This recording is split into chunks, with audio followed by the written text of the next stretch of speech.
All right, so the first thing I learned when I got to hydrogeology class was that there are no such thing as underground rivers. You know, a point that continues to get beaten into my head, even though I refuse any longer to accept it. These are the things, the tenets. Groundwater flows through the spaces between the rock grains, and if you take a look at the diagrams, I'm trying to illustrate that. I learned that groundwater flow is a diffuse and slow process. I learned that velocities tend to be on the order of feet per year, or sometimes even less. And I learned that the mathematical concepts that we were taught, they evolved out of a sandstone aquifer, the great sandstone aquifer of the Midwest, the Ogallala aquifer. And that by mastering these concepts, it renders the aquifer storage and contaminant movement and groundwater movement to be very predictable phenomena. And the other thing I was told is that amateurs study springs and professionals study wells. Okay, so these were the things that I learned in my first class. They didn't sit really well with me, given that 4 days a week I was diving in these caves and feeling flow blowing so fast that if I stopped kicking it would shoot me out the other end at a rate quite a bit faster than feet per year, I can assure you. But some other things that I learned that did really resonate is that water flows down gradient. It always flows down gradient, no matter where you are, no matter what rock you're in. Inflows always equal outflows. But then in terms of the hydrologic cycle, this is sort of the concept that we're taught, is that you have rain that infiltrates the ground, and the infiltration accumulates in the aquifer, and then the water flows through this diffuse process on its path to rivers and streams and ultimately the ocean. And that the aquifer itself, even though groundwater flows very slowly, can have an enormous amount of storage. Okay, so the next slide. This, however, is a little bit more close to how I saw it, which is pretty much the same thing. Water still flows down gradient, even in karst. Always flows down gradient. Inflows still equal outflows. But groundwater is a fast convergent flow process. And two important things to realize here is that the difference between these two models, and that's what all of this really boils down to, is a model of how we think the world works, is that in the karst system, groundwater flows really fast, and there's a lot less storage. So there's a lot less water in the aquifer, and it moves through the aquifer a hell of a lot faster. Excuse my language. Okay, so here's what the difference is between these two models. Now here what I'm doing is I'm simulating a river. You know, this line represents a river, and there's two springs on the river. In the diffuse flow model, basically what it says is groundwater flows diffusely, meaning evenly and slowly through the aquifer, and it converges onto the river, and that the river gains. Here I've got my measuring stations. It's 100 CFS upstream and 200 CFS downstream. So it picks up 100 CFS. It's a gaining stream from the groundwater discharge. And that gain is occurring all along evenly across the reach of the river. Of course, if you spend any time on Florida rivers, you realize that that's not really what it looks like, right? You paddle along the river, and then you see a spring. And so it might gain exactly that 100 CFS, but instead of it gaining it evenly across the reach of the river, it gains it at, in this case, 2 discrete points at the 2 springs. And you can see the pickup, you know, with your own eyes as you paddle down the river.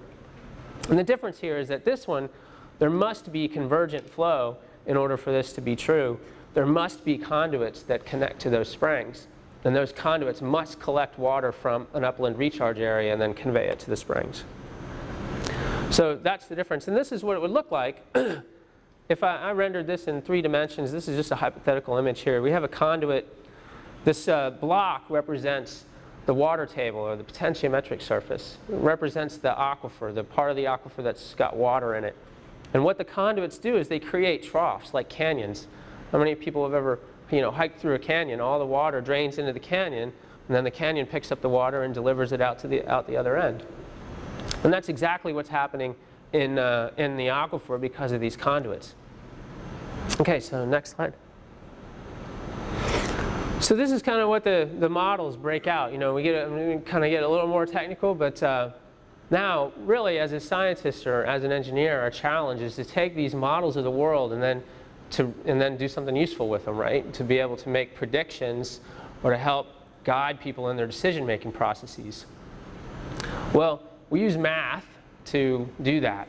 And as it turns out, it's a hell of a lot easier to write and solve the equations for this model of the world than it is for either this model or that model of the world. Now, you ever hear the joke about losing your glasses and the man's looking on the ground for his glasses and the other person comes up and says, "You lost your glasses, where'd you lose them?" "Oh, I lost them in the other room."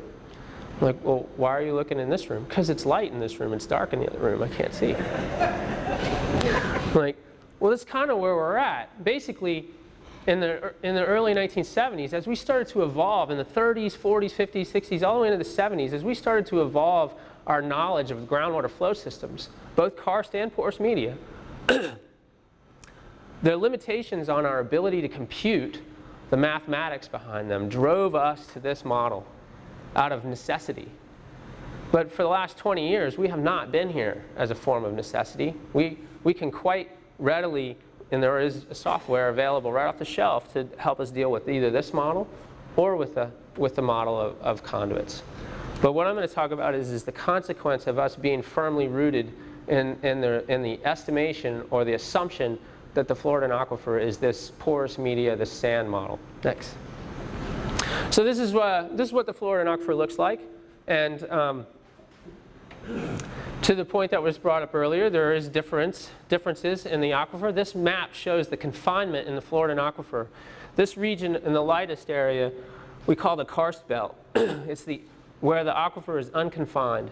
So basically it means that there's literally nothing of substance that impedes recharge from occurring directly to the Floridan aquifer anywhere where this light area is occurring. And all these black dots are first magnitude springs, meaning that they discharge more than 100 CFS. And all these white dots are second magnitude springs, second mag springs, which means they discharge somewhere between 10 and 100 CFS. And you can see that the concentration of these is pretty highly favored into the unconfined region, but it's not all in the unconfined region. All of these springs are discharges from the Floridan. The darker areas are where the Floridan becomes progressively covered by thicker and thicker amounts of confining material. And what that confining material does is it impedes recharge. So you can pretty easily look on a map and you can think about where you are today. The fact that there are all these streams and lakes and everything else in the Orlando region is only because you're on the confined material. Because the water, it doesn't recharge rapidly through that material and get into the Floridan aquifer. Okay, so that's what the confinement does. So there's three areas that I'm going to kind of refer to today. Actually, 4 areas, but most of the time I'm going to talk about the Wakulla Springs area, which is up here in the Big Bend, south of Tallahassee. I've been studying the Wakulla area for probably 13 years with the Florida Geological Survey. We chose Wakulla for a specific reason. The idea is that, you know what, the idea of, the great thing about science is that you hold one or a couple things true, is that if you can understand processes, then those processes become more broadly applicable to other regions, right? So instead of studying individual things all over the state, we decided to focus intently on one area and study it to death so that we could identify how it works, identify methodologies that are useful for the characterization of that type of hydrogeologic environment, the karst hydrogeologic environment in Florida. So that's why we studied in Wakulla. I'm going to talk a little bit about this area on the Santa Fe and Swanee River. This is the Silver Springs area. I got a slide on that. And then, of course, this is where we are over here on this marginally confined part of the aquifer. Right in what we're talking about is a collection of second magnitude springs that discharge out to the Wekiva River. Next. Okay, so this is Wakulla. This is it's a big spring, 120 to 1500 CFS, depending on what day you measure it. So that's somewhere between on average 250 million gallons a day, and it peaks out at over 1 billion gallons of water per day. It creates the headwaters of the Wakulla River. Glass bottom boat tours probably won't be able to ride those very much longer because the clarity of the spring is disappearing. But if you haven't been to Wakulla, I highly recommend a vacation to go up to Wakulla Springs. Yeah? Sorry, the acronym again, CFS stands for? Cubic feet per second. So yeah, not a problem. So it's about I don't know, about how many heads per second. All right, next. All right, so can you move your mouse and click on this part of the black? Click. And click on that part on the other corner. Awesome. Thanks, Bob. All right, I thought I'd let you, it's only going to show one at a time.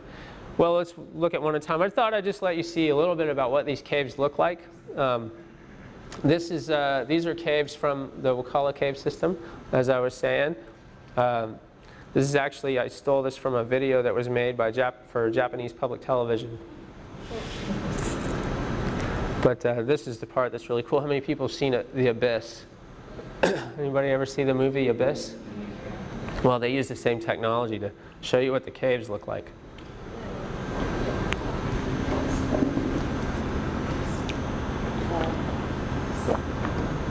Oh, sorry. Click on the other one really quick. This is a good one. We got enough of that one. Okay. Keep clicking on it. Why is it stopping? What's that fall? Those are divers. Yep, so now they're entering into the cave system, and this will give you a little sense of what the caves look like. Now, Wakulla, I'm not here to tell you that Wekiva is like Wakulla. Remember I told you at the beginning I was barely able to squeeze through the passages of Wekiva. Wakulla is the longest underwater cave in North America, and it is some of the largest cave passages, underwater cave passages that have been observed anywhere in the world. But what I will tell you is that the processes are the same in terms of the capacity of those conduits to transmit water relative to the capacity of the rock around it to transmit flow. And go back to a little story. When I was an undergraduate, I of course was diving every day, and they were teaching us that there's no such thing as underground rivers. And we had my professor Dan Spangler invited Wes Skiles to come to our classroom, and I didn't admit to many of the people at University of Florida that I was a cave diver, so I kind of tried to keep that under wraps. But when Wes came, he showed videos of the caves that I was diving in, and everybody was really impressed and blown away. And Dr. Spangler appropriately pointed out that karst was described in our textbook. It accounted for the one paragraph of the one chapter in our textbook that said basically that everything else in this textbook is not relevant to karst environments. Okay, so that was the one paragraph on karst. A little while after that, one of the professionals from Suwannee River Water Management District also came to our class. And though I regret to say I didn't have the courage to challenge people on the differences between what we were being taught and what I was seeing in the caves, one of my classmates did. And they asked the professional, what's going on? You know, basically he came and he was telling us about how all of these methodologies, you know, for characterization of the aquifer are duly applied in the management of groundwater resources. And one of the questions was, well, how are these methodologies, you know, how do you deal with karst in the presence of caves in the Suwannee River Basin? And he said, well, caves really don't exist. And so the student said, well, we just saw the video from Wes Skiles. And he said, Wes Skiles fabricated all of that stuff. because he's a Hollywood guy. They really don't exist. Or if they do exist, they're just anomalies that are irrelevant. So in other words, you don't have to worry about them. Just continue to focus on the porous media theory that you're being taught, and everything will be fine. So that's kind of where and to me, I think that's largely why we are where we are today. So this is now Wakulla, unfortunately. It's pretty overgrown with algae and a massive hydrilla problem. Next slide. As you know, Bob showed you, you know, he took care of the whole state here, but this is you know, ad nauseum. Any spring you go to, you see that you have early levels where nitrates are really low, and then as you move into the more recent decades, nitrates are up. You know, in this case at Wakulla, they peaked out at above 1 and started to stabilize somewhere between 0.8 and 1 milligram per liter. You know, lots of studies identifying sources. Sources were septic systems, wastewater treatment, fertilizers. Sounds familiar, right? So industry. Move on to the next level. So the question was, you know, well, what is the hydrogeology and you know, what do we know about the system so that we can identify, we can narrow down those sources and we can identify the bad guy so that we can, you know, make the bad guy pay, so to speak. And that's, you know, sort of be the recurring theme. So here's what was known about the Woodville Karst Plain where the Wakulla sits in and around 1990. So basically the why I've dated it is because these blue lines here were the mapped caves that had been mapped by the Woodville Karst Plain project divers. So this is the Leon Sinks cave system. This is Chip's Hole. This is Indian Springs, and this is the small Wakulla cave system as it was mapped in and about 1990. All these brown lines are rivers that disappear at places that we call swallets, where they go completely underground. And so you have Lost Creek, Jump Creek, Black Creek, Fisher Creek. This is the Munson Slough that takes about 60% of the city of Tallahassee stormwater, comes through Lake Munson, and then ultimately goes underground here at these swallets called Ames Sink. And over here, I don't have the center pivots on them, but this is where the city of Tallahassee spray field is located. So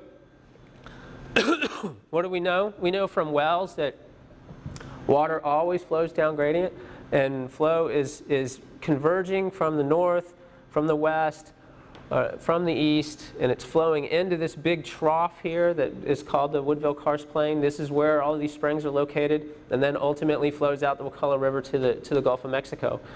Wakulla Springs, the third largest spring in the state, like I said, average discharge about 250 million gallons a day. Spring Creek, formerly listed in the books as the largest spring in Florida, probably a comparable discharge, but people estimated that it might be twice or 3 times more flow as Wakulla.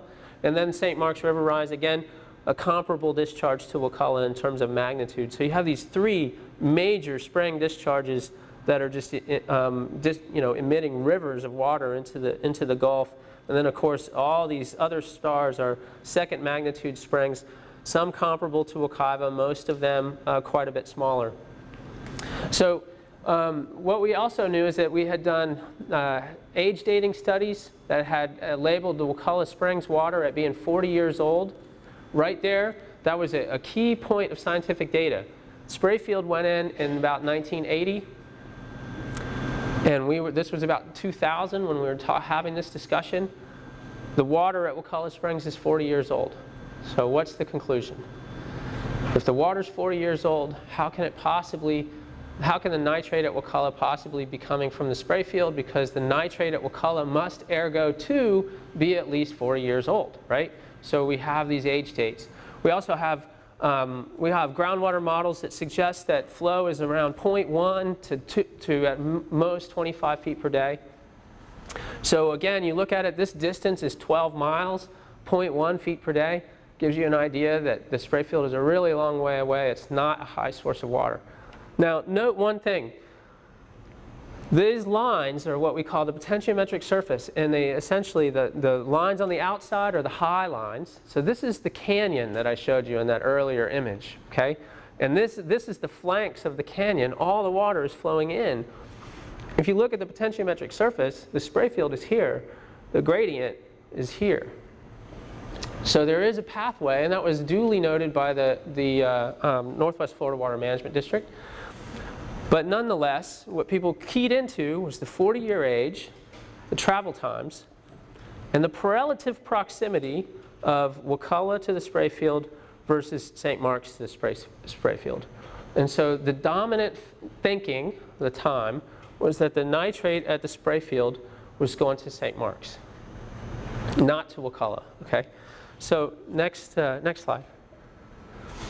So now what I'm going to do is I'm going to take you through a series of scientific investigations that we did, groundwater tracing experiments that we did in the basin to try to better understand the flow paths to Wakulla Springs, to maybe learn more than what we could learn simply from the age dates and the potentiometric surface maps. So we engaged in this, remember I'm the guy that kept diving after I got pinned, right? So I'm not the smart, brightest bulb in the box. That's why I like to key into things like groundwater tracing. It's pretty idiot proof. You put something in the water and then you go, and if you find it someplace else, whoo, I've got a connection. And I can measure the distance. Well, when we first came in, when I first showed up in 2000 and I got together with Rodney DeHaan at Florida Geological Survey and we talked about what we wanted to do, the powers that be didn't want to hear anything about tracing work. We didn't want to hear anything about tracing to Wakulla Springs because it was believed it would be impossible because Wakulla was too big of a flow. In other words, if you put some dye in the ground, it's going to be so diluted with the flow at Wakulla Springs that you're never going to see it. By the way, a dye tracer test had been done maybe 20 years ago where they put some dye in at Ames Sink, the sink that takes the discharge water from the city of Tallahassee, and they didn't see it at any of the wells that they tested around there. I wanted to point out that they didn't bother to look at Wakulla Springs, but nonetheless, nobody looked, so they didn't find, the tracer test didn't work. Anyway, we know that, we also know that, of course, there are no such thing as underground rivers, and nobody was paying attention to this suspicious thing that looks like an underground river. So we wanted to go in and do some tracing. So the very first trace that we did, I proposed, well, we're going to put some dye into one sinkhole, and we're going to measure it at another one. And I was pretty sure it would get there because I'd already swam that distance, okay? So I loaded that shotgun to make sure that I would win a successful trace. So go ahead and click through this, Bob. So that was it, and it was Sullivan Sink to Sherrill Sink, 1.6 miles, traveled 8,800 feet per day. And I said, oh, wow, look, we're successful there. We might as well go over here to Fisher Creek, and maybe we can see where it goes. And lo and behold, Fisher Creek 2 travels at about 3,700 feet per day. We did it at Black Creek, and this time, same thing, about 2,600 feet per day. And this one was interesting. Don't go any further than that. But at Black Creek, I kind of, again, loaded the shotgun. We put some extra sampling stations further down in the cave system, and we saw, hey, this little bit of dye that we put at Black Creek keeps on going, and it heads suspiciously toward Wakulla Springs. And we could track it all along its path. The other thing that we learned is at the same time we were doing a collaborative study with some age daters, and I asked them to age date Sherrill Sink, and the age date came back at 35 years.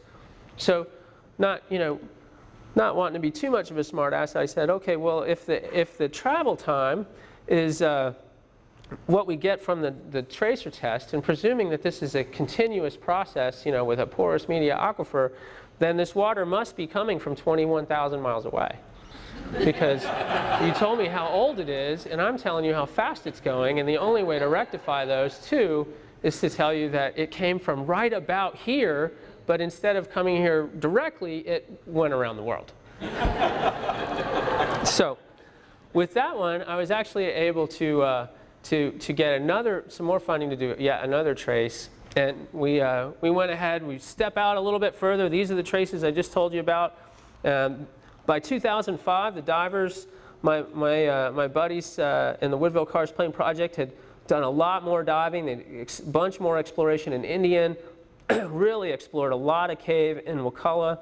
So now it's, if you look, Wakulla is getting close to being about the same size cave system as Leon Sinks.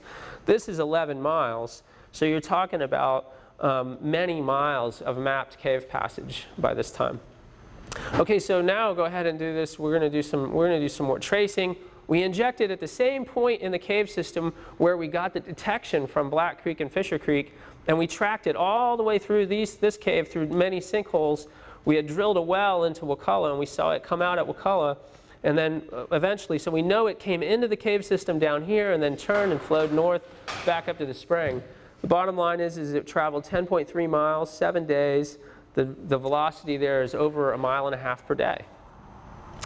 So with this one in mind, they asked us finally to say, okay, why don't you guys trace aim sink? This is 60% of the city of Tallahassee stormwater runoff. Let's go ahead and trace it. We did one of the sinkholes, Kelly Sink, traveled to Indian Springs, 5.2 miles, 13 days, about 2,000 feet per day.